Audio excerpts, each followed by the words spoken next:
Olá, muito boa tarde para você. Para alguns, uma terça-feira com cara de segunda, outra só terça-feira trabalhar igual e tal. Importante é você estar aqui juntinho com a gente na TV Novo Tempo. Muito boa tarde, Carol. Boa tarde, Cris. Boa tarde para você. Tava descansandinho, né? Bora acordar. Bora estar com a gente aqui, porque hoje nós vamos falar de um assunto, olha, primordial para nossa saúde. Com certeza. Tem um nome um pouquinho difícil, mas a gente vai explicar. Eu quero aprender muito. É síndrome metabólica, Carol. O que seria isso? Olha, uma comorbidade aí de alguns problemas de saúde. Alguns que, ó, se eu citar alguns aqui, você vai entender, então, né? Cita aí, Carol. Ah lá, hipertensão, tem ou não tem? Tem. Faz o tiquezinho lá, na sua família, tem ou não tem? Tá. Glicemia. Glicemia. Tim. Obesidade. Tim. Junta tudo isso, mais outras coisas, virou a síndrome, é o pacote da síndrome aqui na tarde do Entre Família. Esse conjunto de patologias aí, né? Você pega pelo menos a obesidade, ela é a base para alguns problemas aí. Questão cardíaca, aquele negócio cerebral que dá, como é que é? Negócio... Ó, Cris, você já ouviu aquelas pessoas que falam assim, gente, eu respiro a comida, eu sinto o cheiro da comida e engordo, já viu isso? Será que é hereditário esse processo? Tem mais a ver com estilo de vida ou hereditariedade? Como é que funciona esse processo, Chegou o dia já. É hoje. Chegou o dia, porque assim, o que mais tem nesse programa de hoje é doutor. Você não, vai ver. Hoje? Rapaz, hoje nem no postinho de saúde você achou tanta gente aqui. Hoje é a reunião dos doutores na terça-feira, que só pode. Tem bastante. Vai ter uma estreia jurídica aqui no programa hoje. Com certeza. Olha, hoje você vai estar respaldado de todos os lados aqui para entender como é que funciona esse processo. Inclusive, tem uma pesquisadora, pós-doutora ali de Maringá. Eu tive problema em ler até... eu tenho... francês. Université, eu achei que estava errado. Não tá errado isso aqui, gente. Não, tá certo, porque tem que falar université, que a gente não sabe fazer isso. A gente vai aprender tanto no programa de hoje. Tá chique, você tá mais chique ainda. Vão estar sentadinhos no sofá deles de graça, não vai pagar nada, gente. Pode fazer consulta hoje? Pode, hoje você vai consultar Plano Novo Tempo, Entre Famílias, você não vai pagar nada. Que é isso? Ó, demais, é o seguinte, demais. Hein? De graça pra você aqui, o doutor sentado no seu sofá pra tirar suas dúvidas. Você sabe que a gente sempre dá espaço pra você perguntar, abrir seu coração. Pode mandar, daqui a pouquinho vou te passar um número se você ainda não tem. Se você já tem, já tá na frente, querido. Já tá aí, Quem já tem o número, ó. Sabe, não, peraí, já vou perguntar, no meu que eu já sei no meu o tema. Mandava o pai na frente pra guardar. Tira uma ficha. Lembra tirar a ficha do postinho, que era 5 da manhã que tinha que estar lá. Aí o pai ficava lá assim, ó, acordava o pai, chega e trocava de lugar. E trocar pro outro menino cedo. É isso. Pra você que já tem o WhatsApp, você já tem alguém na fila. Não tem nada de ficar acordando cedo, não. Aqui no Entre Família, você é prioridade, viu? Hoje falando sobre esse assunto que é muito importante. Mas você sabe que a gente começa com informação, né? Com certeza. Você já tá acostumado com aquela vinhetinha? Então pode rodar.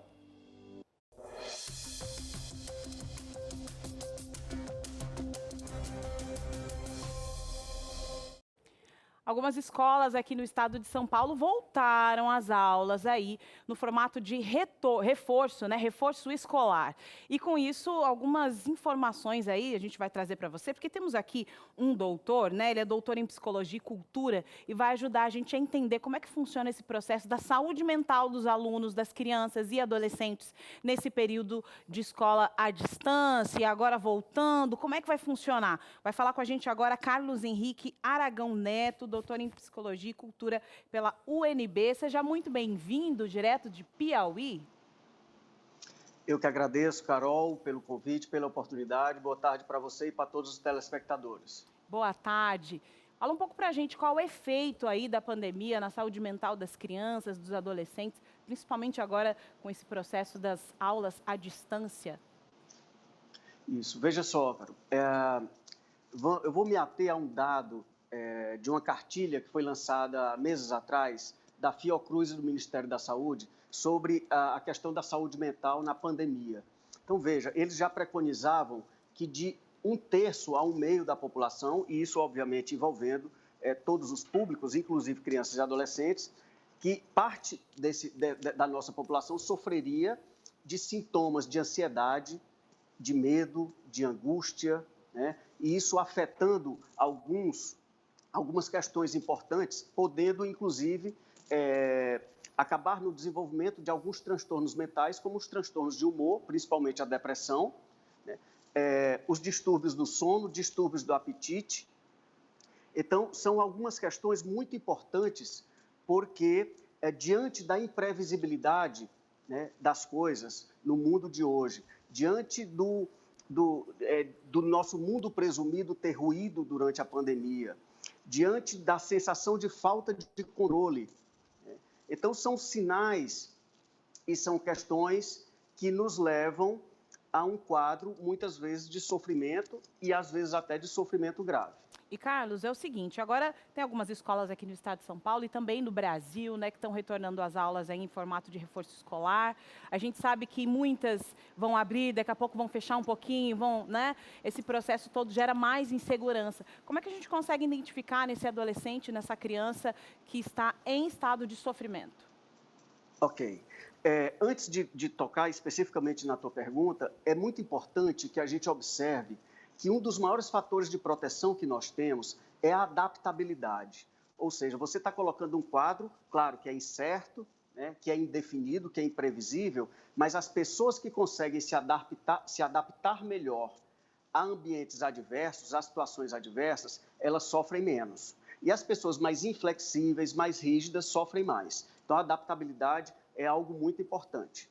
De qualquer forma, alguns sinais são importantes e eu não quero colocar que a pessoa, ao ter um sinal como esse, ele já está em sofrimento grave, mas certamente pode dizer que ela não está bem, que não está passando por um bom momento. E a regra é, ao menor sinal de sofrimento, ou seu próprio ou de alguém ao lado, o mais importante é buscar ajuda.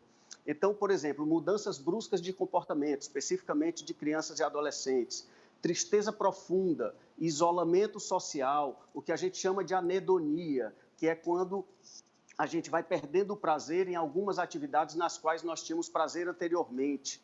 Né? Aqueles adolescentes que de repente interagiam mais e agora estão interagindo menos, que gostavam de uma atividade, que agora já perderam um pouco o prazer nessa mesma atividade.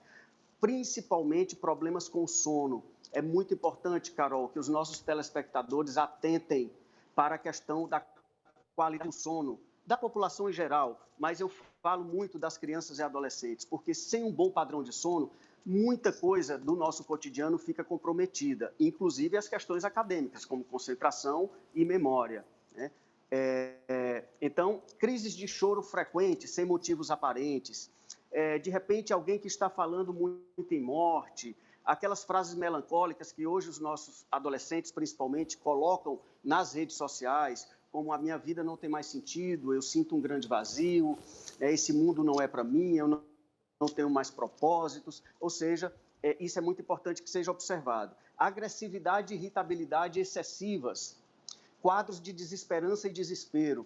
Portanto, são alguns sinais, repito, que não querem dizer necessariamente que alguém já está num sofrimento gravíssimo, mas pode até ser que sim. De qualquer forma, ao menor sinal de sofrimento, o mais importante é que a gente estenda os nossos braços e, principalmente, empreste os nossos ouvidos para escutar essa pessoa e saber se aquilo que eu posso fazer já é suficiente ou se eu preciso já, diante de um quadro mais grave, encaminhar para os profissionais de saúde mental, que no caso são os psicólogos e psiquiatras. Saber a hora de pedir ajuda, Carol, e telespectadores, saber a hora de pedir ajuda, que é aquela hora que a vida nos coloca um peso maior do que o que a gente acha que pode suportar, é um dos maiores fatores de proteção e um dos maiores sinais de inteligência e de sabedoria que eu conheço. Perfeito. Porque muitas vezes a gente fica, de repente pedir ajuda é um sinal de fracasso, de derrota, de fraqueza, é o contrário. É um sinal de astúcia, de sabedoria, de inteligência,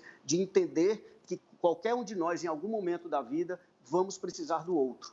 E esse momento da pandemia é um momento pródigo nesses sinais de sofrimento, né, nesses sinais de ansiedade, Carlos, de angústia, de desesperança. E todo mundo está passando por essa situação, então não tem essa, tô com medo, tô com, né, enfim, tô constrangido de pedir ajuda, então pode sim pedir ajuda. Carlos, muito obrigado, o tempo não nos permite aqui, a conversa é boa, o assunto é muito interessante. Tá passando, inclusive, aqui na sua tela aqui informações, porque o Carlos tem um curso sobre esse assunto, hein? Professores, pais aí que queiram saber mais sobre isso, pode entrar aqui no contato. Obrigado, boa tarde. Eu que agradeço, boa tarde, obrigado. Informações valiosas aqui no Entre Família, viu? Bora pro intervalo, é rapidinho, depois eu te passar um número aqui para você interagir com a gente. Muito bem, estamos de volta. E aí, já tirou a ficha ou não? Já está com o WhatsApp na mão, preparado para entender o que é essa síndrome metabólica? E antes de largar essa bola aqui para os nossos telespectadores, Carol, a gente vai ter uma dinâmica. O pessoal de casa vai poder descobrir. São 5 pontos específicos. Se a pessoa tiver 3 pontos, vai identificar uma síndrome metabólica no programa de hoje. Porque às vezes você falava, não, mas todo mundo tem hipertensão, só que às vezes dá, quando vai ter mais um, pronto. E como resolver? Tem solução ou não? Tem, tudo tem solução. Que a gente é tem uma bandeira da informação que não é tocar o terror em você, não, porque você agora vai ter e tal. Aí você vai pro Google, quase morre com os resultados. Não, gente. Aqui é médico, é doutor sentado aí, é informação, é esperança. E você vai fazer a sua pergunta. Vamos lá, manda aí. 0 operadora 12 98315 0249 e nós vamos sentar lá com o doutor. O doutor tá pronto. Bora Vamos lá. lá, gente. Você vai conhecer agora. O doutor vai sentar aí na sua sala. O doutor Elson vai ter que nos explicar, gente, como é que é essa programação cardiometabólica, o que causa esse negócio. né? Eu quero dar uma revisada na minha saúde e eu quero informação. Doutor Elson Nunes, cardiologista, ele que também é diretor do Cevisa, né? Nosso Centro de Vida Saudável, já vai explicar para a gente desse centro que tem transformado a vida das pessoas. Doutor, seja muito bem-vindo ao nosso programa. Obrigado, Cris, obrigado, Carol.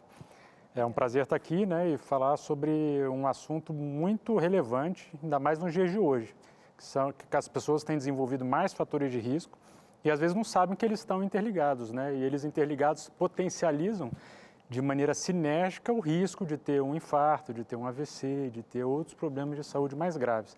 E é claro, se você identificar precocemente, você tem como prevenir uma complicação mais grave no futuro. Então, é muito importante. Prevenção, essa é a palavra, Prevenção. né? E quando a gente fala de problemas cardiovasculares, né? A gente está falando de problemas que estão aí nos índices, no topo das mortes hoje no Brasil e no mundo, né? Então, é preciso mesmo a gente cuidar. Fala um pouco pra gente, doutor, o que seria essa síndrome cardiometabólica? Para quem está ouvindo, fala assim, mas que palavrão é esse que estão falando Gente, aqui? eu nem faço medicina, eu quero Não só saber pode se falar eu um tô com negócio esse desse, gente, nesse horário? E é interessante que foi até criticado na época que foi criado esse contexto. Alguns cientistas não gostaram muito, acharam que não precisava justamente por exagerar, por deixar mais complicado uma coisa que é mais simples. Mas é interessante porque a relação desses fatores de risco, como eu falei, né, potencializa um problema que existe. Então, geralmente são 5 fatores que estão interligados, né, e você não precisa ter os 5, mas se você tiver 3 deles, você já é considerado portador de síndrome metabólica. Então, é a pressão alta, né, com a pressão acima de 130 por 8,5, né?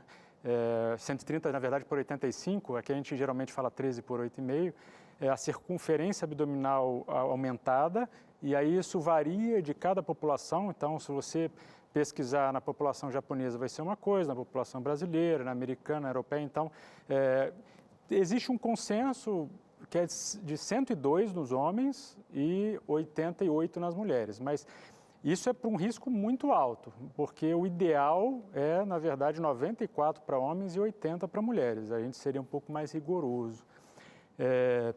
Hipertensão, circunferência abdominal.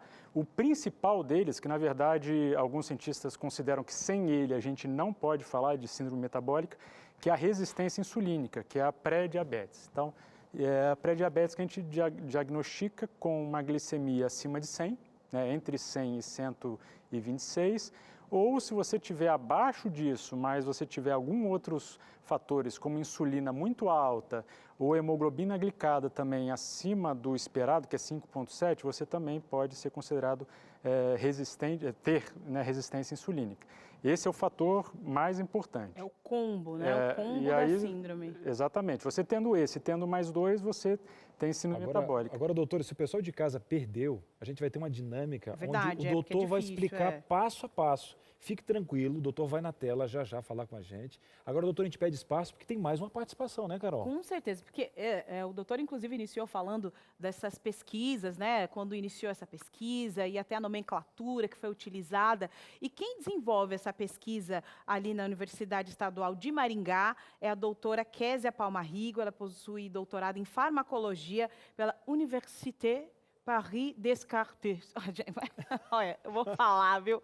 Mas produção, nós estamos chique demais. Seja muito bem-vinda. A nomenclatura é chique, mas ela é simples e querida. Seja bem-vinda. Oi, Carol, tudo bem contigo? Eu gostei do seu gostou? sotaque, viu? Olha, eu treinei. Passei final de semana ali no espelho, ó. Kézia, explica pra gente que tá aí um pouco se ambientando, entendendo o funcionamento dessa síndrome. A gente já percebeu aqui com a fala do doutor que existe um combo aí, algumas situações aí que faz com que ela seja mesmo essa síndrome, mas você estuda alguns marcadores, não é isso? Explica pra gente. Carol, eu trabalho um pouquinho com pesquisa experimental, a gente está começando um pouquinho com pesquisa aqui no IAP, no Instituto Adventista Paranaense aqui em Maringá, também com adolescentes, buscando entender um pouquinho como que essa doença se desenvolve. E, na verdade, ouvindo o doutor falando um pouquinho, a gente olha um pouco antes da instalação da doença, porque a gente pensa em como ela vai começar e a gente se preocupa lá com a gestação.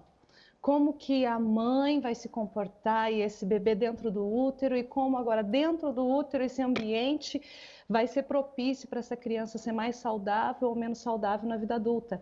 E a gente chama isso de programação cardiometabólica. Vai programar a saúde ou a doença dessa criança que vai chegar. É isso que a gente faz e é isso que a gente tenta entender. Como estresse na gestação, como tipo de alimentação, como alegria, a paz, tudo isso influencia para que essa pessoa possa estar melhor, esse filho vai ser mais saudável quando crescer. E Kézia, eu me lembro da gente ter conversado uma vez sobre esse assunto, você ter me dito de que essa programação ela não se dá no processo de gestação. Quando ela acontece? Ela acontece em que período da vida dessa mulher que vai virar mãe, quando ela está programando a saúde do bebê? Isso acontece em vários momentos. Nós estudamos muito a gestação como uma potencial janela de programação, mas isso pode acontecer antes também, inclusive na formação dos óvulos, quando essa mulher está ali se desenvolvendo, é uma jovem, a forma, o estilo de vida que ela tem, como ela se cuida, se ela faz exercício físico, se ela não faz, se ela toma sol, se ela dorme bem. Então, tudo isso, o tipo de alimento que ela ingere, a gente estuda como esses fatores ambientais influenciam no desenvolvimento, no amadurecimento desses óvulos e também no pai também, no jovem garoto, se ele gosta de uma Coca-Cola, um refrigerante, se ele gosta de um estilo de vida mais sedentário, isso daí interfere bastante em como os espermatozoides vão sendo formados e como eles vão influenciar agora nesse futuro bebê que surgirá a partir da fecundação. Então a gente já enxerga antes mesmo da fecundação como isso pode contribuir para o desenvolvimento de doenças na vida adulta, da síndrome cardiometabólica na vida adulta. Muito bem. Doutora Kézia, primeiro eu quero dar os parabéns aqui pelo francês da minha colega. Me senti realmente um pouquinho mexido, mas ela me explicou etimologicamente a questão do pedigatô e tal, mas é para outro assunto. Mas eu recebi aqui uma sigla muito importante, não sei se ela é falada assim, DOHAD, seria uma ferramenta de medição. Explica para a gente, doutora. DOHAD. É DOHAD? O DOHAD. Sim, o DOHAD é um conceito com o qual a gente trabalha. Ele vem do inglês, né? Origem desenvolvimentista da saúde e da doença. Essa é a tradução que nós usamos para o português. Parece até mais difícil do que no inglês, né? Porque de onde que eu vou tirar esse desenvolvimentista? Mas é no sentido de desenvolvimento, a doença desenvolver-se ao longo de um longo período, não somente ali quando o indivíduo é adulto e gosta de um estilo de vida mais tranquilo, gosta de ficar sentado mais tempo no sofá, ou gosta de uma alimentação mais rebuscada, né? Uma pessoa mais, eu costumo chamar de gourmand, aqueles que gostam das refeições bem... com bastante gordura, bastante açúcar, aquela situação em que leva às disfunções relacionadas à obesidade e síndrome cardiometabólica. Então, o DOHAD não olha só para esse momento na vida adulta, o DOHAD olha já bem antes disso. E esse é um conceito que vem sido cunhado já há aproximadamente 25 anos. A gente tem trabalhado com isso, com pesquisas, com cientistas no mundo todo, que fazem trabalhos experimentais de laboratório, trabalhos de análises bioquímicas, com os seres humanos, pesquisas epidemiológicas, estudamos a influência da poluição e vários outros fatores que vão influenciar, então, no desenvolvimento dessa doença a longo prazo, de uma forma desenvolvimentista. Por isso esse termo aí que confunde tanto, DOHAD. Logo, logo nós teremos um evento no Brasil, agora em outubro, que junta todos os brasileiros e pesquisadores da América Latina. Vamos ter que fazer tudo online, né? Está todo mundo em casa. Mas a gente vai falar muito sobre DOHAD, como a ciência pode contribuir para ajudar a prevenir essa doença, olhando muito mais cedo para a vida desse indivíduo. É isso que a gente faz aqui em Maringá e em vários outros pesquisadores aí no Brasil. Kézia, muito obrigada. Olha, a gente podia ficar aqui um tempão te ouvindo falar. Com certeza a gente entendeu, você conseguiu simplificar bastante aqui para a nossa realidade. A gente conseguiu entender como as pesquisas estão avançando, né? Buscando as informações lá atrás, lá quando a gente está se desenvolvendo, para que quando a gente tenha filhos, tenhamos filhos mais saudáveis. Muito obrigada, um abraço para o pessoal aí também do Instituto Adventista Paranaense, que inclusive já está passando aqui na tela informações, para que você possa buscar informações sobre esse local. Obrigada, Kézia. Nada. Um abraço para vocês aí. Obrigada pela oportunidade. Tchau, tchau. Tá gostando das informações, né? Agora você pode puxar lá, aqui, ó. Menina, você tem 12 anos, não tá se preocupando, não? Você vai criar que tipo de filho que é que você vai fazer aqui? Pode largar esse fast food aqui. A gente economiza e cuida da saúde, entendeu? Ó, aqui no Entre Família, a dica ela passa da saúde ao sistema financeiro da sua casa. Bora lá, pro intervalo que é rapidinho. Enquanto isso, você vai mandando sua pergunta aqui pra gente, tá? A gente tem aqui uma dinâmica especial que você não pode perder. O intervalo é rápido, voltamos já já. Muito bem, estamos de volta. Espero que você não esteja apavorada ou apavorado. A gente está mostrando os caminhos, né? O doutor sentado aqui. Faça essa pergunta, gente. Vamos participar do programa, vamos esclarecer. Ó. Manda para a gente no 12983150249. Você viu também a doutora aqui esclarecendo essa questão toda da carga genética e tal. E a senhora, você está se sentindo culpada agora com os meninos aí? E fica perguntando, Cris, como é que eu vou fazer isso com o meu set se eu não consigo tirar os meus meninos da parede? Estão riscando a parede toda, eles estão brincando com as minhas panelas, eu estou quase desistindo. Não tem negócio de desistir. Vamos dar jeito, vamos organizar as coisas. Verdade, hein? Ó, a responsabilidade que você tem como mãe, como pai aí, organizar, comer certinho, alimentação, exercício. Temos que organizar essa empresa chamada família. Quer um presente ou não? Claro, a gente está aqui só para colocar o dedo. Eu estou avaliando minha vida. Avalie a sua aí. Olha só o presente aqui, não perde oportunidade. Nós temos uma revista que tem o nome do programa, Entre Família, com vários temas para ajudar você como ferramenta. Primeira ferramenta é dizer que é de graça. Para mim, essas coisas, quando falo que é de graça, gratuitamente, o meu ouvido já começa a dizer assim, o que é? Já começa a prestar atenção. Presta atenção. Tem temas aqui, ó, Operação Super Nanny, para dar um jeito. Você lembra aquele reality show que a mulher só olhava para as crianças, funcionava? Por que não funciona aí? Tem que dar jeito. Eu, quando olho meu menino se atirando no chão do mercado, eu penso na Super Nanny. Eu leio Entre Família para dar jeito. Tem aqui emoções venenosas. Às vezes essa ansiedade, esse excesso de futuro, excesso de passado, está você indo jogar a culpa o quê? No fast food. Aí que ligou, tá em casa, gente. Você pensou, ligou, tá em casa. Tá rápido agora. Nem na pandemia. Tá em casa agora, home office aqui, ó. O computador tá cheio de marca de dedo, aqui um pouquinho de açúcar, de azeite, tá bom. Gente, daqui a pouco o teu computador vai morrer também. Cheio de gordura aí. Vamos dar jeito? Então vamos ligar, vamos pedir essa revista aqui, então vamos lá. 0 operadora 12 21 27 31 21. Não brinca com a tua saúde. Não brinca. Você está demorando? Pega o WhatsApp, manda agora. Eu quero a revista Entre Família, que eu quero organizar diálogo, emoções venenosas, que é o 12 98244 4449. Aqui na TV não tem enrolação. Essa revista é de graça, tem o cheirinho do Anjos da Esperança, esse projeto que financia a Rede Novo Tempo de Comunicação. Bora nós para a nossa conversa? Vamos lá, vamos tirar suco dessa laranja, o doutor está aqui, temos muito a aprender, o pessoal de casa também, né, Carol? O que é isso? E olha, Cris, você estava falando, eu estava pensando aqui, ó, os aplicativos aí de entrega, chega nos dias certos, nos horários, vamos lá, aqui desconto, vai comer, você está com fome, vem que vem, é o grupo do condomínio, a vizinha está vendendo pão agora, ela nunca foi de fazer pão, agora você abre a porta, vem o cheiro do pão. Gente, o que é isso? Está difícil. Não está fácil para ninguém. E olha, não estava fácil, inclusive, para o nosso entrevistado de agora. Ele vai contar um pouco da experiência dele, como é que ele chegou onde ele está hoje. Porque isso aqui é um case de sucesso. É por isso que ele está de volta aqui no Entre Família. Felipe, seja muito bem-vindo. Oi, Cris. O doutor, boa tarde aí. Obrigado pela oportunidade aí de contar um pouco da minha história. Quem está vendo a cara do Felipe aí, ele está todo esbelto, todo slim, sorridente, não sabe do passado. Então, vamos começar essa história de trás para frente, Felipe. Conta para a gente, quantos quilos você tinha lá atrás, o que estava acontecendo na sua vida para você chegar até aqui? Então, no ano de 2015, eu cheguei aí a 120 quilos, né? E um probleminha de coluna, os problemas de saúde aí que o doutor pontuou aí, né? Para ter a síndrome metabólica, e aí eu tive que procurar uma ajuda, né, e fazer operação, a cirurgia bariátrica. E como é que era o seu estilo de vida? Você dormia bem, comia bem? Como é que era essa questão aí da alimentação, de dormir, fazer algum tipo de exercício ou não naquela época?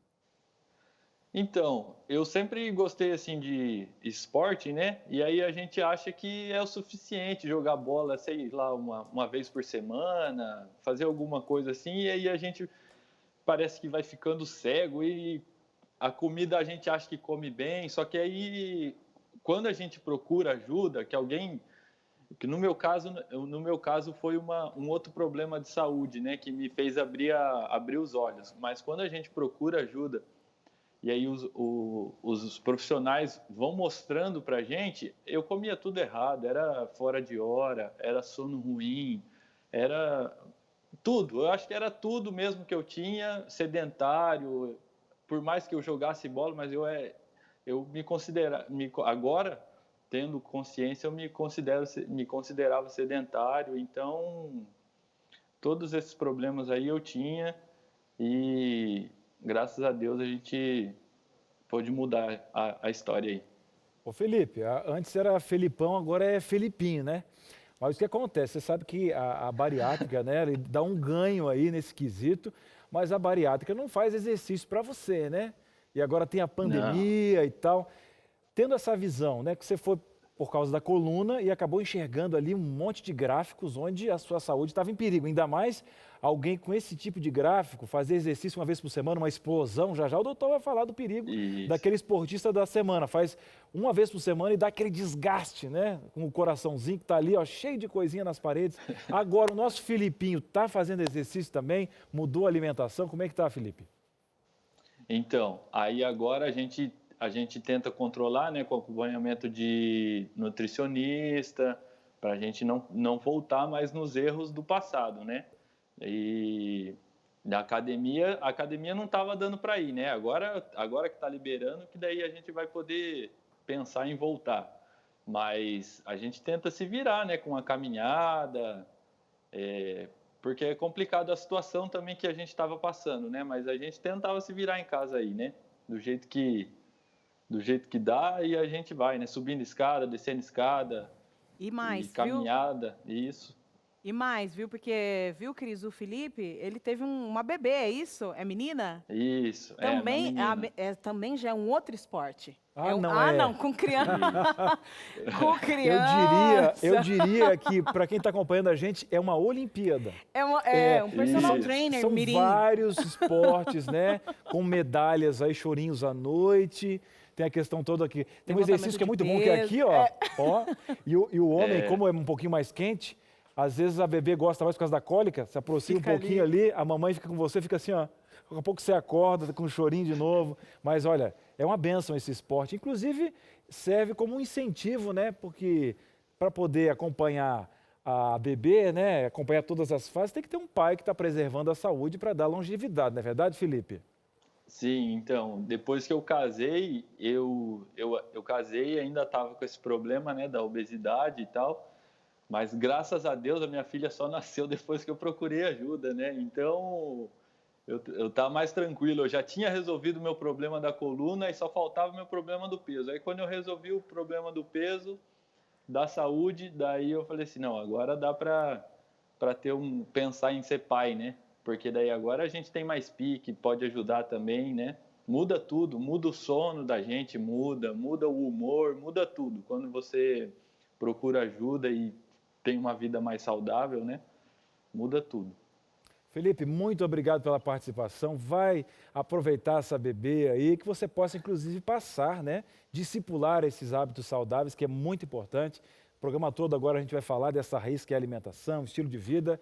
E obrigado por mais uma vez compartilhar conosco essa história fantástica. Um abraço aqui do Entre Família. Eu que agradeço aí. Tudo de bom para vocês aí.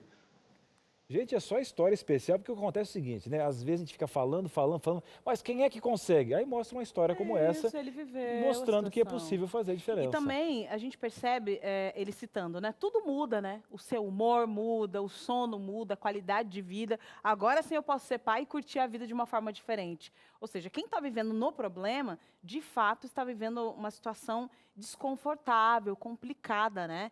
Qual é o ponto que você diz assim, não, realmente agora eu preciso de ajuda, não é só academia, não é só conversar com um amigo, não, eu preciso de ajuda profissional médica? Eu acho que, na verdade, todo mundo deveria priorizar a saúde. Quando você prioriza, você busca no educador. A gente deveria valorizar muito mais até o educador físico, o nutricionista, do que o médico da síndrome metabólica. Quer dizer que né? já está na ponta. Porque a pessoa já deixou de lado em algum momento, talvez. Né? Claro que hoje a medicina tem desenvolvido o lado da medicina preventiva, né? O médico é especialista em medicina do estilo de vida, justamente para orientar, aí tem um nutrólogo, tem um médico do exercício, para orientar os pacientes a prevenirem, tanto para não desenvolver os fatores de riscos primários, que a gente chama, né, que são as doenças soltas, como hipertensão, como a consequência dessas doenças, né? Então, se você tem uma pressão alta, já tenho uma questão genética forte, meu estilo de vida não foi legal, mas eu tenho como prevenir que essa hipertensão não vire um infarto daqui 20 anos, 15 anos. Então, tem vários estágios de prevenção, né? A gente tem que pensar sempre num todo. E é maravilhoso ver um testemunho, né, de que deu certo, que dá para mudar. E eu sei que às vezes assusta, porque o problema é que quando a gente faz a lista, tem muita coisa errada, tem que mudar um monte de coisa. Por onde eu começo? Comece por algum lugar, né? Porque cada mudança de hábito gera estresse. Uma mudança que seja já gera estresse. Então, às vezes, as pessoas erram em querer mudar tudo de uma vez. Então, escolha 2 itens que não estão legais e vai mudando. Aí, quando aquilo se tornar um hábito, você incorpora mais 2. E aí, claro, um médico vai poder falar assim, ó, isso aqui é fundamental, é urgente para você mudar. E aí, você começa pelo mais fácil ou mais urgente e vai progredindo ao longo de meses, né, até ao longo de anos, né, você vai conquistando. Porque é muito difícil mudar de uma hora para outra e vou mudar toda a minha alimentação. Para começar, dê o primeiro passo. E outra, às vezes pessoas que não moram com você vão notar. Gente, o que você fez com essa pele, né? E tal, o que você fez com o seu cabelo? Gente, que diferença é essa? E você subindo uma escada, você brincando com o seu filho, enfim. Olha, para começar, dê o primeiro passo. E tem gente em casa, doutor, que já deu o primeiro passo. Então tem pergunta na tela. A sua participação. Vamos lá, aproveitar o doutor aqui, chegou cedinho, é o primeiro que tirou a ficha, vamos lá. Quem é que está vindo aí, Carol? É a Lise, da Bahia. Olha lá, há 11 anos fiz uma cirurgia e tive que tomar soro em gel. Desde então não consigo mais perder peso, só ganho. Gostaria de saber se esse soro pode ter causado esse aumento de peso. Olha, não a longo prazo, né? Às vezes, quando você está internado, você tem uma internação, você recebe, às vezes, muito soro, e esse soro, às vezes, pode ser soro glicosado, soro fisiológico, ele pode inchar um pouquinho, você retém um pouco de líquido, mas ele não faria com que você ganhasse gordura a longo prazo, não. Então, tem alguma outra coisa relacionada a essa internação, a um estilo de vida depois que deve ter causado isso. Não acredito que seja do soro, não. Isso aí não... Pode falar. Eu tenho uma dúvida, um exemplo assim, ó. A gente estava avaliando esses dias gerações, e como eu nasci no interior, até o meu pai e outras pessoas estavam falando, a nova geração às vezes nem sabe como é feito o alimento. Por quê? Você conhece tudo embalado, você conhece tudo... De onde veio. E aí o que acontece? Nisso, às vezes parece para uma pessoa até mais velha, parece brincadeira que eu estou falando.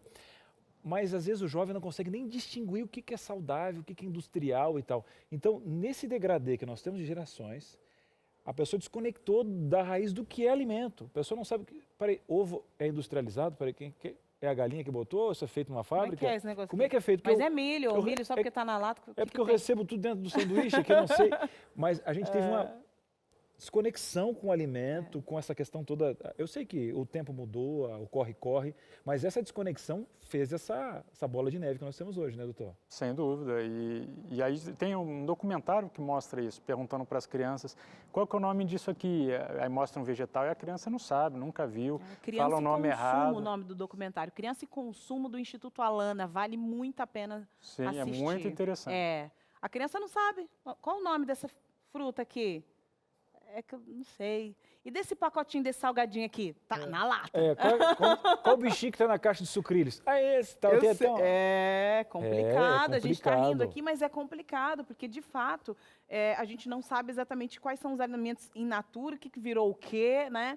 E quando a gente terminou o último bloco falando sobre essa questão da pesquisa e de como interfere, a gente está aqui falando das crianças, o estilo de vida da criança, do adolescente, do jovem para quando ele estiver na fase adulta, né?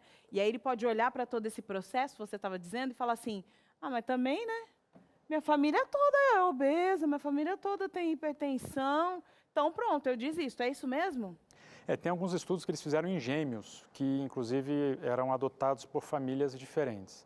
Eles perceberam que as crianças desenvolviam muito mais doenças e condições de saúde relacionadas ao estilo de vida das famílias onde elas cresciam, mais do que da condição genética que elas tinham. Então, é importante, claro, a condição genética faz diferença, né? A predisposição, quando a mãe engravidou, todo aquele conceito é fundamental. Mas não adianta nada a gravidez ser maravilhosa e a saúde da mãe maravilhosa, e aí a criança nasce e aí você só come comida industrializada, aí tem obesidade infantil. E a síndrome metabólica começa na infância, não precisa ser só adulto ou depois dos 40 anos.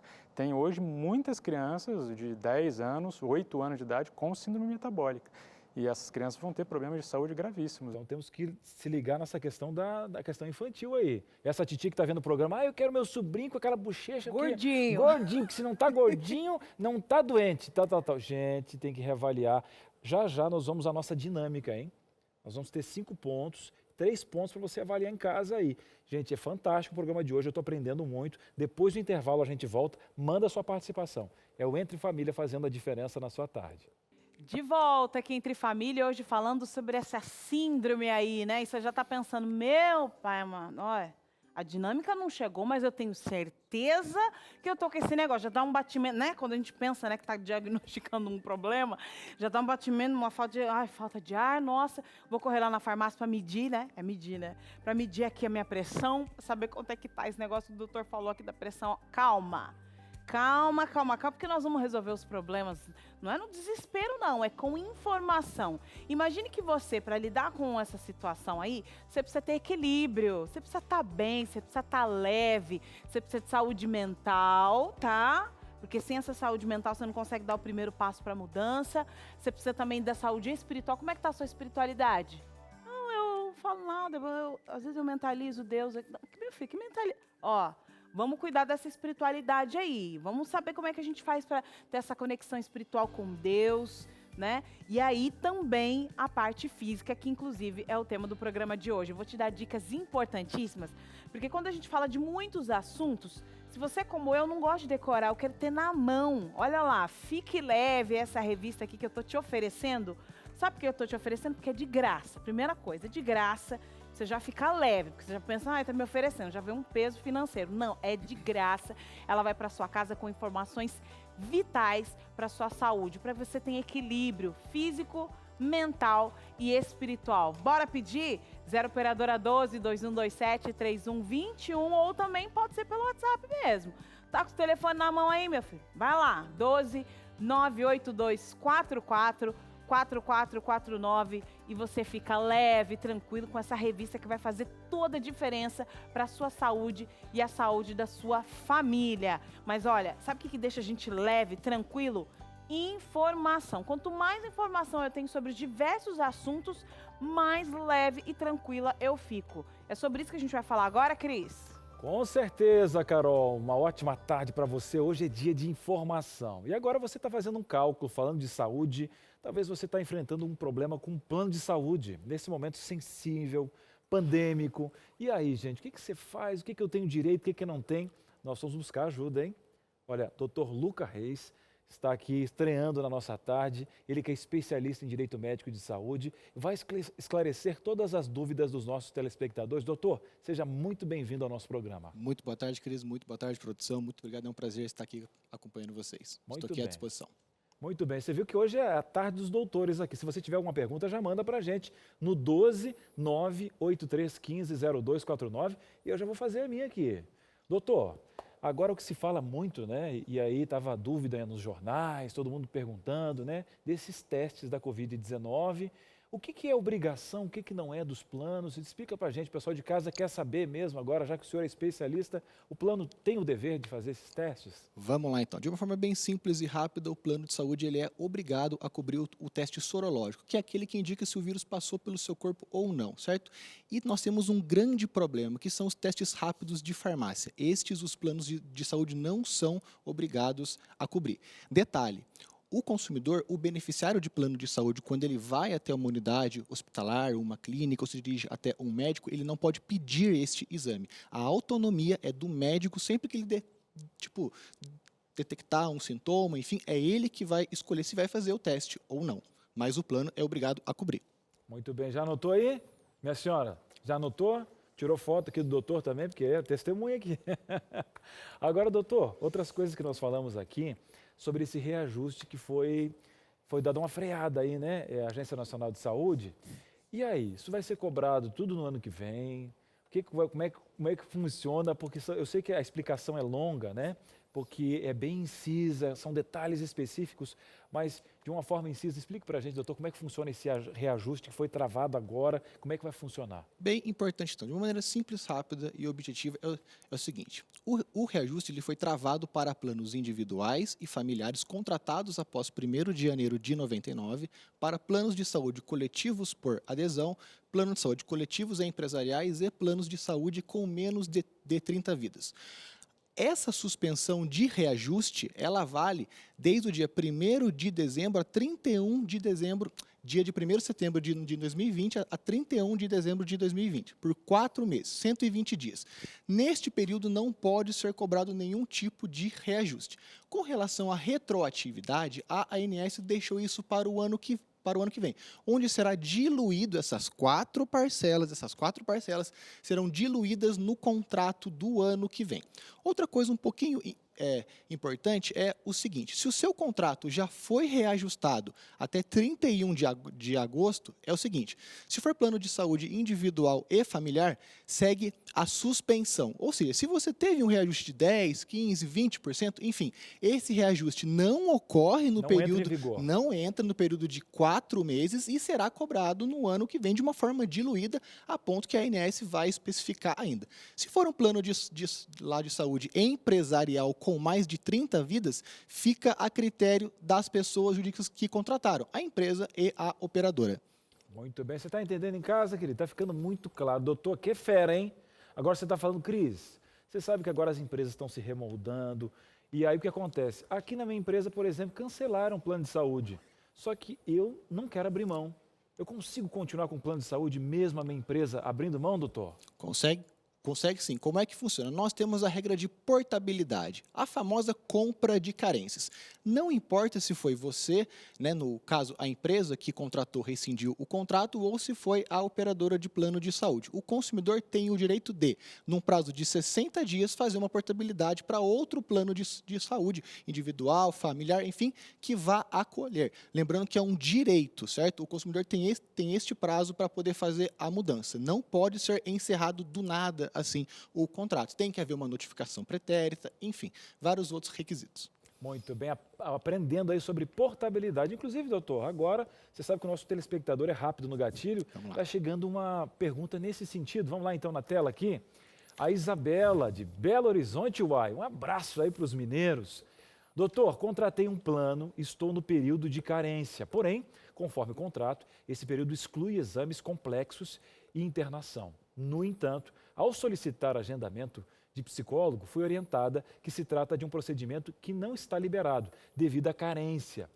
Discordo da informação e gostaria de saber o respaldo legal para que eu possa recorrer aos meus direitos. Isabela perguntando de Belo Horizonte, Minas Gerais. Vamos lá então. Nós temos 3 tipos de carências. As carências de 180 dias, que são de 6 meses, a de 300 dias, que valem para partos, e as de 24 meses, que valem para doença e lesão pré-existente. Nós temos uma 4ª carência, que é a carência de 24 horas para casos de urgência e emergência. Como a nossa telespectadora ela está ainda no período de carência de 180 dias, a operadora pode fazer essa limitação, certo? Enfim, ela tem que procurar um advogado especialista para poder resolver essa situação. Se for um caso de urgência e emergência, tem que ser coberto no momento que a pessoa faz o protocolo. Muito bem, Isa. Olha, esclareceu para você, você sabe que aqui é o seguinte, a gente corre atrás para ajudar você. Agora, doutor, eu criei uma situação ali justamente de continuar na empresa, por exemplo, continuo na empresa, o plano não, ok, tem a portabilidade. Agora eu fui demitido. Nesse caso, eu fui demitido, não tenho um vínculo com a empresa, segue a mesma questão da portabilidade? Vamos lá, nós temos um cálculo bem simples aqui. Digamos que você ficou durante um ano vinculado a uma empresa, não importa qual seja, tendo o desconto em folha de pagamento. Coparticipação não vale, tem que ter desconto em folha de pagamento. Digamos que você ficou 12 meses nesta empresa. Dividimos o tempo por 3, né? 12 dividido por 3 dá 4. 4 meses é o tempo que o consumidor vai ficar neste plano de saúde, cobrindo, né, de forma integral a mensalidade. Só que a lei fala um pequeno detalhe, o tempo mínimo é de 6 e o máximo é de 24. Nesse caso hipotético nosso, onde foi de 12 meses, com o período de 1/3 de 4, o consumidor vai ficar por 6 meses, porque a lei veda um tempo maior que 6. E ao contrário também vale, se você ficou 10 anos, 120 meses dividido por 3, dá 40 meses. A lei veda tempo maior que 24 meses. Lembrando que você vai ficar responsável pelo pagamento, tanto da parte que já era descontado em folha, também com a parte que a empresa pagava para a operadora de plano de saúde. O que tem de gente em casa agora, doutor, fazendo conta na caneta para saber certinho. Agora tem gente em casa também com dúvida. Vamos lá, vamos tirar a sua dúvida? A sua participação na tela aqui com o nosso especialista em Direito Médico e de Saúde. Agora é o Marcos Alves, também de Minas Gerais. O povo está participando de Minas, hein? Doutor, minha filha trabalha em uma empresa que oferece um plano Unimed, pela filiação da CDL, no caso, né?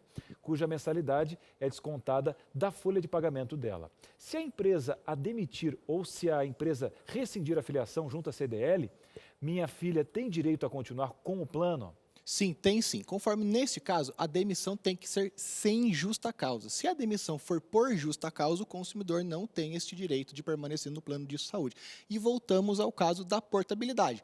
No fim do período deste tempo de 24 ou 6 meses, o consumidor tem direito a uma carta que dá para ele 60 dias, como se fosse um vácuo, para ele poder entrar em qualquer outra operadora de plano de saúde que ele queira. Lembrando que essas operadoras de plano de saúde, com as quais o consumidor pode se vincular, é só ele digitar lá, ANS Portabilidade. Vai aparecer vamos dizer assim, uma tabelinha, onde ele vai preencher CPF, enfim, e lá vai dar quais planos de saúde ele pode se vincular. É só ele imprimir aquela tabelinha e ir até a operadora de plano de saúde que deu ali na ANS, que a operadora é obrigada a aceitá-lo. Muito bem, viu, Marcos? Tudo certo. Vamos ver qual vai ser o molde da sua rescisão. Depois aproveite esse vácuo de 60 dias.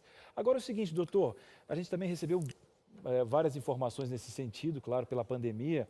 Nós tínhamos algumas marcações de cirurgias eletivas, né? E a gente fica perguntando, gente, e nessa questão, eu preciso fazer essa cirurgia, mas quem é que tem que marcar?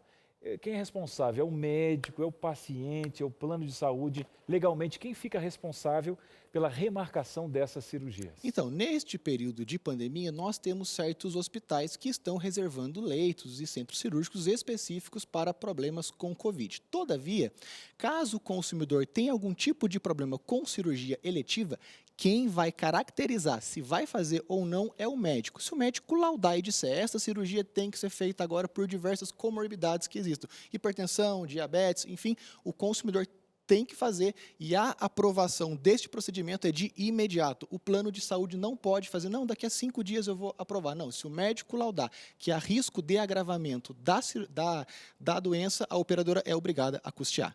E aí, você de casa, está aprendendo?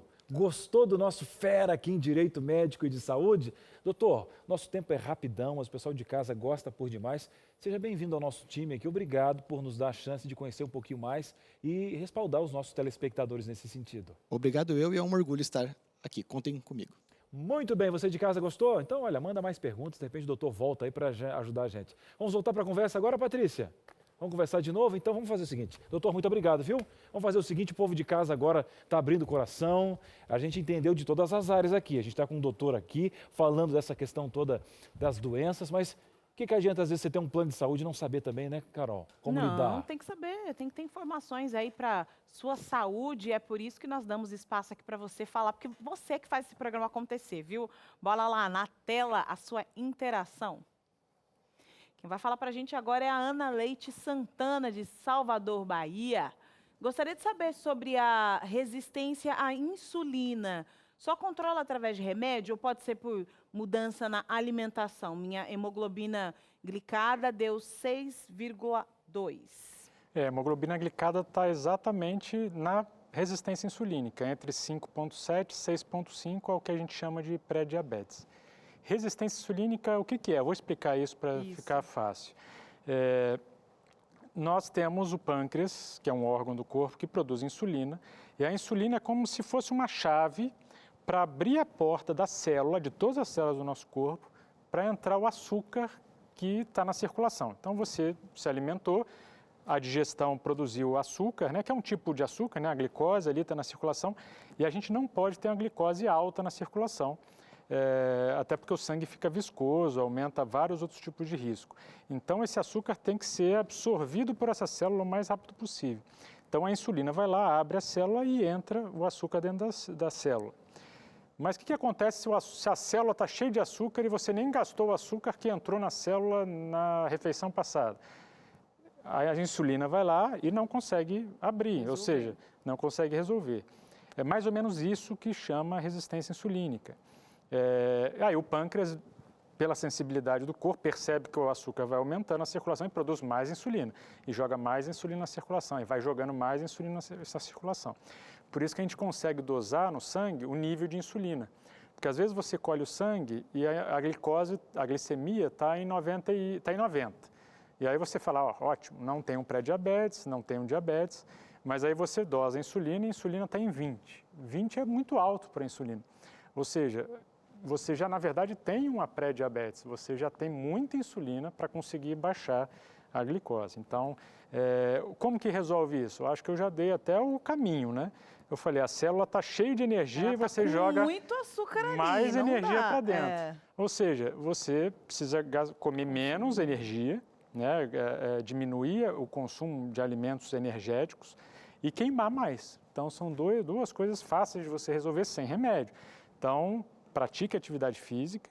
A atividade física aeróbica, ela queima imediatamente, né, a energia que está circulando em forma de açúcar, mas o exercício muscular, às vezes, é até melhor para a resistência insulínica do que o exercício aeróbico, porque ele mantém a queima por mais de 24 horas, porque depois que você faz musculação, assim, o músculo fica consumindo, trabalhando mais. Então, 2 exercícios fundamentais, o exercício muscular e o aeróbico.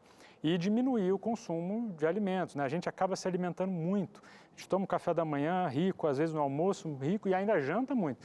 Então, deixe de jantar, por exemplo. Você não vai mais queimar energia àquela hora, você vai dormir, por que você vai comer? Você não precisa acumular essa energia. Então, uma coisa, diminuir o consumo de alimentos energéticos, que são os carboidratos, e principalmente os carboidratos refinados, que são um problema. E gastar mais. Então, com essas duas coisas, você consegue não tomar remédio nessa fase da doença. O ideal é que seja mudança mesmo de estilo de vida. Muda o estilo de vida para dar conta do processo como um todo, Sim. viu? É isso aí. Olha, esse não é o único programa. Quando ele estava falando ali dos exercícios, né? Olha, você precisa puxar o ferro, vai lá na musculação, não tem jeito, e também é aeróbico. A gente já teve outro programa que falou exatamente sobre isso, né, Cris? Para, inclusive, criar uma enzima que protege aí você que tem propensão a Alzheimer. Olha 21 dias, hein? O que você está protegendo o corpo inteiro em relação a todos esses processos aí. Olha só, vamos para o intervalo, é rapidinho, tá? No próximo bloco já é a dinâmica. No próximo bloco nós vamos fazer aqui uma dinâmica para você ficar assim, ó, capaz, entendeu? Informado do que está acontecendo com você aí. Às vezes você não está olhando para a sua saúde, mas nós vamos te ajudar a olhar para si hoje, tá bom? Bora, esse é o caminho da mudança. Bora para o intervalo e voltamos já já. De volta aqui com Entre Família, e agora é o momento, hein? Prometemos e agora tem a nossa dinâmica para você identificar. Aqui nós vamos passar 5 pontos e o game é não faça 3. Esse é o jogo, não faça 3 pontos. Mas tudo bem, o importante é que você saiba como está a sua saúde. É por isso que nós temos aqui o Dr. Elson, que é cardiologista, diretor do Cevisa, que é o Centro de Saúde Adventista, ali, Engenheiro Coelho. Então você vai lidar com isso com tranquilidade. Não vai gritar, mandar um áudio gritando lá na família. Ah, eu tô aqui entre família. Calma, relaxa. Isso aqui é informação para mudança, tá? Bora lá então, doutor. Na tela, as situações aqui que a gente pode ver. Inclusive, esse é o momento de você fotografar, tá? Porque às vezes fica falando um monte de medidores e eu não consigo lembrar. Então, fotografa a tela aí. Olha lá, primeiro ponto aqui, ó, glicemia alterada, índice maior do que 110 mg ali, DL, né, em jejum, ou diagnóstico de diabetes. É um dos marcadores aí, no primeiro ponto. Na verdade, dentro da síndrome metabólica, a gente fala mais, inclusive, da pré-diabetes. Quando tem o diagnóstico de diabetes, aí já é uma doença metabólica mesmo, que por si só já traz muitos outros riscos. Mas o que é interessante é que mesmo que você tenha uma glicemia de 90, como eu falei, é interessante você pedir para o médico tentar fazer uma hemoglobina glicada, como a gente teve na pergunta, ou uma dosagem de insulina também para entender como está o metabolismo todo, ou uma curva glicêmica, né? Só a glicemia ali, uma picadinha no dedo, pode ser que não consiga. Talvez não identifique precocemente essa fase, né? Porque quanto mais cedo, melhor é para você evitar a progressão e chegar na diabetes. Se você tiver, inclusive, na família casos de diabéticos, sem dúvida. Sem dúvida é importante você correr atrás aí para ter informação. A gente sabe que a gente está vivendo um momento pandêmico, você não quer sair de casa à toa e tal, mas precisa ali, ó, atentar, porque a gente sabe que o pessoal está comendo mal aí durante a pandemia. Bora lá, segunda situação aqui, a obesidade. E aí tem a medição com diferença para homens e mulheres, né? Sim, é a circunferência abdominal. Por quê que tem a circunferência abdominal e não só o peso? Porque se você tem uma obesidade que é muito bem distribuída, então muita perna, muito tronco, e por incrível que pareça, você tem menos risco de morte do que quem tem aquela gordura só barrigão. Localizada então, ali. Às vezes a pessoa tem a perninha fina, tem todo o corpo fino e tem uma barriga grande. Uma matupeira ali. Então essa ideia da circunferência abdominal é justamente para identificar esse tipo de gordura que é o mais perigoso. A gente não está falando de estética aqui não, né? Não está falando de assim estética. fica mais bonito, a roupa fica melhor. Não. Nós estamos falando de saúde. 88 centímetros na mulher. A circunferência da mulher e 102 centímetros ali. E aí, sem querer desanimar ninguém, esse aqui é um dado, se você está acima, você já está em alto risco.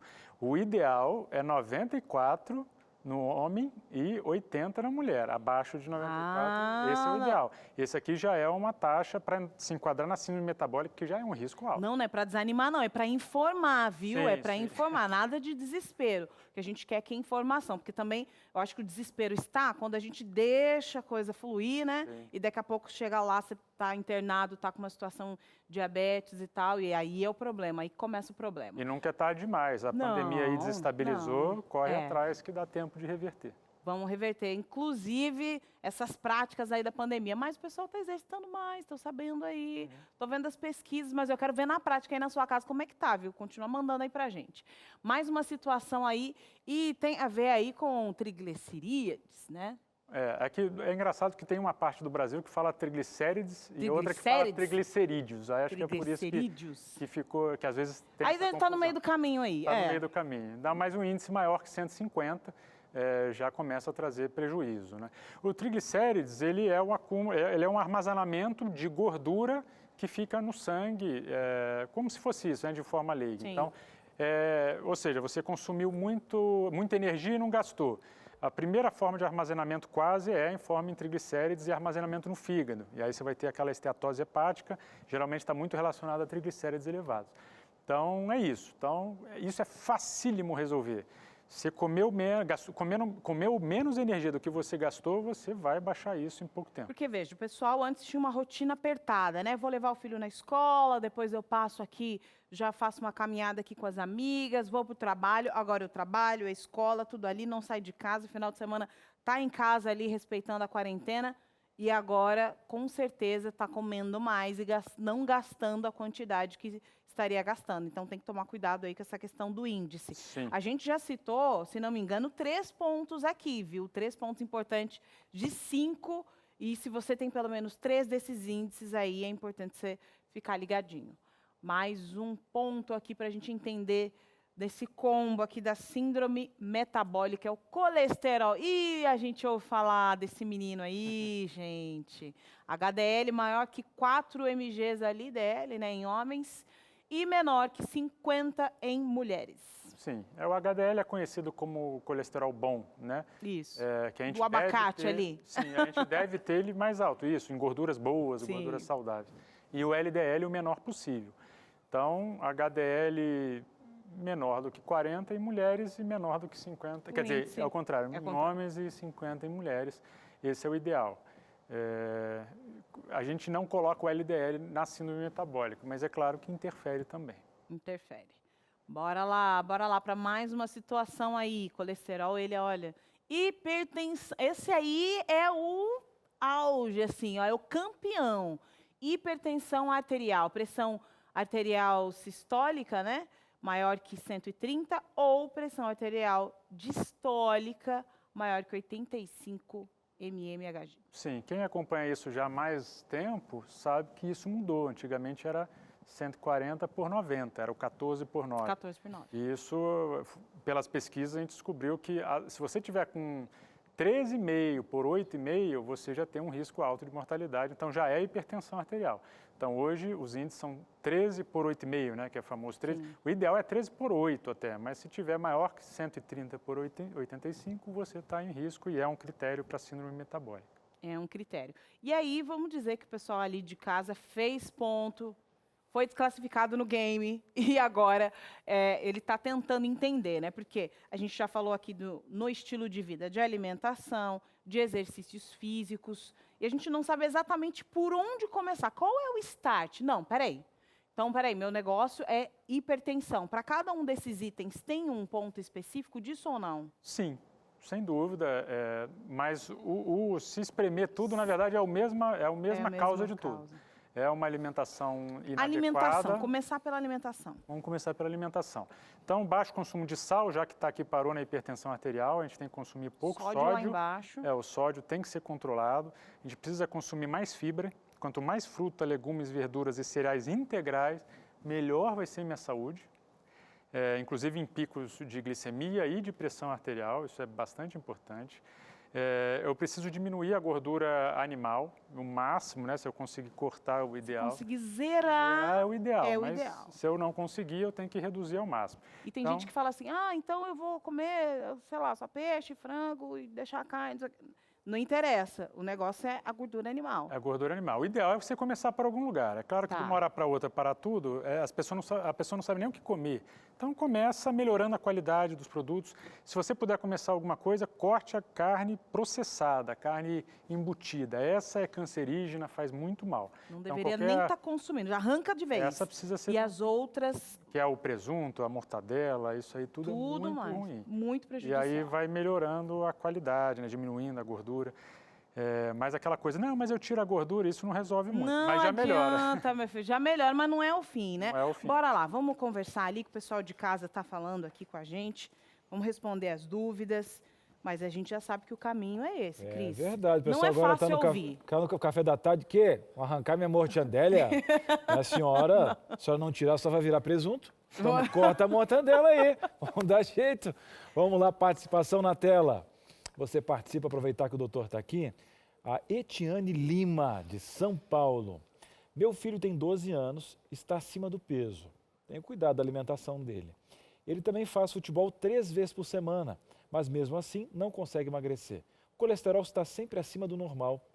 Acha que devo procurar um especialista? Etiane Lima, de São Paulo. Sem dúvida, né? Algumas necrópsias foram feitas em pessoas de 18 anos na Segunda Guerra, na verdade na Guerra da Coreia. E aí a necrópsia eles já viam que tinha placa de gordura nas coronárias, com 18 anos de idade. Então, não é uma coisa que a gente vai ter com 40 anos. A gente tem que começar a prevenção nessa hora. Então, precisa fazer uma investigação mais profunda, entender se existe uma condição genética, alguns casos são mesmo, que a gente chama de polimorfismo genético, aí é uma alteração que o colesterol fica alto independente do que a pessoa faz. Aí é mais complexo, tem que tratar com medicação. Mas se for só estilo de vida, precisa de um bom nutricionista acompanhando, às vezes otimizar o exercício físico para o caso dele, mas é fundamental procurar um especialista o quanto antes. E hoje a obesidade infantil já passou de 30%, né? E isso vai trazer consequências lá para frente. Quando essa pessoa tiver 40 anos, uma criança, ela já vai ter outras condições. Imagina, acho que até antes disso, né? Porque com 12 anos, Sim. 13, né? Mais cedo aí você vai ter problemas. Vamos cuidar dessa situação aí. Bora buscar aí ajuda com especialistas. E é isso que você está fazendo agora, mandando suas perguntas aqui, porque tem um especialista para responder. Na tela aí as suas dúvidas aqui no Entre Família. E quem vai falar agora é a Márcia, pertinho aqui da gente, a São José dos Campos. Tenho dificuldade para perder peso. Atualmente estou com 83 quilos e fazendo uma dieta por minha conta, que é comer de 3 em 3 horas. Será que dá certo? Como é que funciona, né? Essa jejum intermitente, comer tal em 3 em 3 horas, como é que funciona isso aí? Funciona ou não? Comer de 3 em 3 horas já foi um conceito usado pela nutrição, mas ele já foi deixado de lado. Em pouquíssimas condições ainda é indicado. Existem algumas condições de saúde, como tratamento, que a pessoa tem que comer de 3 em 3 horas. Mas, de maneira geral, inclusive para emagrecimento, não é o ideal é que a pessoa coma com intervalos maiores, com mais fibra, e para a saúde isso é muito melhor. E que você tome um bom de jejum, almoce um pouco menos e não jante e faça o jejum intermitente, que a gente chama, né?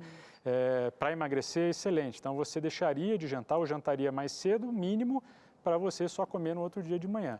Para o emagrecimento, isso traz um resultado muito melhor do que comer de 3 em 3 horas. Agora, quem está acostumado de comer de 3 em 3 horas vai sentir fome nas primeiras 2 semanas. Porque o nosso corpo ele se acostuma àquela injeção de açúcar na corrente sanguínea, então ele já prepara os hormônios, ele já libera insulina antes quase de você comer. Você pensou em comida, seu corpo já está produzindo enzimas digestivas antes de você comer. Se você olhou a comida, você vai comer, já está produzindo ali enzimas digestivas. Que é isso? O seu corpo se prepara para comer. Então demora um tempo. Não. Demora um tempo para se organizar, o corpo entender as coisas. Gente, o teu corpo está lutando aí, né, senhora? Ele tá traindo você. Vocês não estão no mesmo traindo. Não, e de repente eu estou falando com alguém de 3 em 3 horas, não, eu como 3 vezes por hora.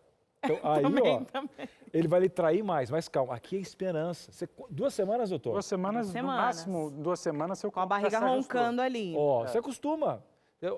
Roncou a barriga, você tinha quieto aqui, ó. Aguenta 14 dias com a mãe aqui. Pronto, o papaizinho vai te segurar. Calma. E se tiver muito difícil, passa as 2 semanas no Cevisa, que aí fica mais fácil que a gente controla. Doutor. Então, isso que eu ia falar, porque assim, quando a gente fala de dietas, você não está falando de uma dieta específica, mas quando a gente fala de dietas e que deixa esse intervalo com fome, pode causar uma compulsão alimentar na volta. Esse rebote, né? Efeito rebote, depois não aguentei, pronto. Tem. Vou cair nessa piscina aqui. E principalmente você fala com o teu colega de trabalho na segunda. O que aconteceu que tá meio inchado aí e tal? Não, é que desistir do negócio. Não senta o sarrafo no teu colega. Gente, isso é complicado. Agora, doutor, e o Cevisa? Como é que funciona isso aí? A pessoa tem até hipoglicemia, às vezes, quando você corta uma refeição no meio, por isso que eu expliquei, o corpo se prepara e você não coloca nada. Então, claro, o ideal é você fazer essa mudança progressiva, devagarzinho, né?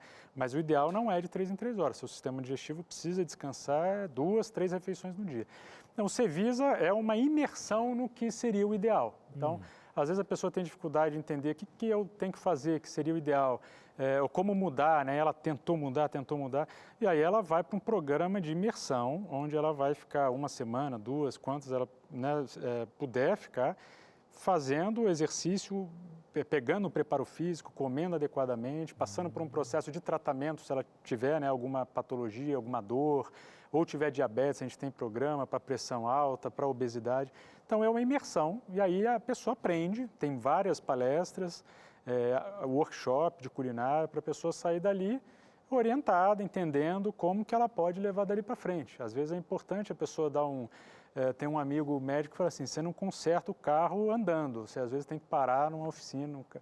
O serviço seria isso, você para o carro lá para dar uma resolvida, uma mudada, e aí você consegue, até a compulsão, você dá uma freada lá na compulsão, aí quando você volta para a sua rotina, você já está muito mais equilibrado para você ter mais facilidade, né? E eu acho também que nesse ponto funciona muito porque os pacientes eles vão ali para aprender, né? Sim. Aprender como lidar com isso, né? Porque uma coisa é você falar assim, beleza, eu fiquei aqui 2 semanas e agora eu vou ter que passar o resto da minha vida em casa, com a minha geladeira, com a minha condição aqui, né? E a gente fala então, isso. a gente precisa aprender, né? Porque às vezes a pessoa chega lá, Dá não, eu quero ferramenta. perder 10 quilos em uma semana. Fala assim, não, aqui não é, a proposta não é essa. Não adianta você passar fome uma semana, você volta para casa e não sabe o que você vai comer.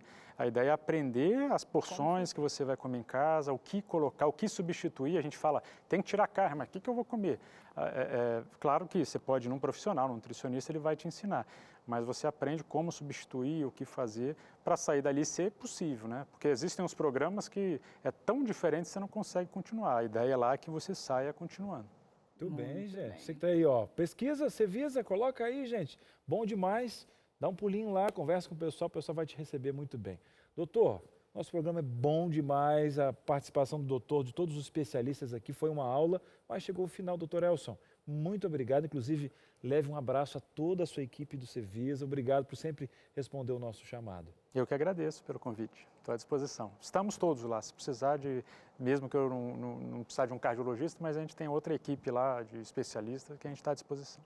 Muito bem. E olha só, você sabe que o nosso programa ele cuida de você como um todo, né? É sua saúde física, é sua saúde mental e também espiritual. É por isso que a gente reserva esse espacinho aqui no Entre Família para a gente tocar em assuntos importantes que tocam o seu coração. E quem vai falar com a gente agora é o pastor Alceu. Boa tarde, Carol. Boa tarde, Cris. Boa tarde, amigos. Quando a gente olha para as Escrituras Sagradas, para a Bíblia, nós encontramos um desejo muito grande de Deus que tenhamos saúde, que tenhamos vida. Ao olharmos as Escrituras, Deus nos criou para viver e Ele é o Criador de todas as coisas e criou o nosso organismo, o nosso corpo. Tanto que a palavra de Deus fala que o nosso corpo é o templo do Espírito Santo, a casa de Deus. E até a palavra diz assim que se Deus habita em nós, aí nós podemos ter esperança de glória, esperança de eternidade. Deus habita em nós através do seu Espírito e Ele habita em nós através do nosso corpo. Por isso, como filhos e filhas de Deus, nós precisamos cuidar do nosso organismo.